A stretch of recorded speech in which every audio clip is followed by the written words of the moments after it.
काका। हाँ बताओ। आज होली का त्योहार है। आज है। हाँ हाँ और बहुत दूर से आन है, बहुत आस लेके आन। बताओ फिर बताओ। अब यह आस लेके आन है कि 150 रुपया अगर दे देबो तो हम तही पिचकारी उचकारी ले अबे और रंग भर के तही खेलब और गाँव भरे में छुछुआब छिंदरई कराब और पकड़िया तो मारा जाब लाउ दिया तो सवेरे ले लियो सवेरे। लेकिन और कुछ न की है। हाँ रंगे पिचकारी लाओ नहीं चला जाओ को 70 वाले में बात जाओ।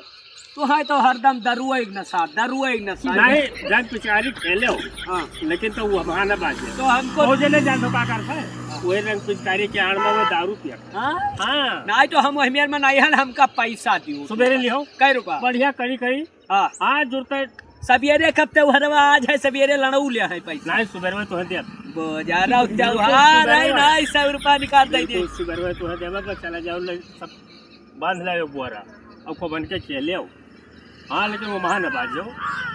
हाँ तो डरवे वही दिखावा नहीं जैसा सभा करते तो ऐसे कहा। अरे आ तो सभे दारू पिए तो हम अब विश्वास करो ज्यादा नहीं आज त्योहार के लाने तू अपन। हाँ यही बात समझी तू जान थो ना बाकी मने हुए नशा जो होए जे काका अब मने यार डोल जा नशा होएगा रुपया जो न दिहो हाँ। तो तू का पकड़ के हाँ। कमरा में बंद कर देबो पहिरे से सिटकिनी हाँ। और लगाए के जवन ताला अंदर रहे हाँ। तू ना गोझिया पैबो ना तू कुछ पैबो वहीं पड़ा रहो बाकी बंद करो।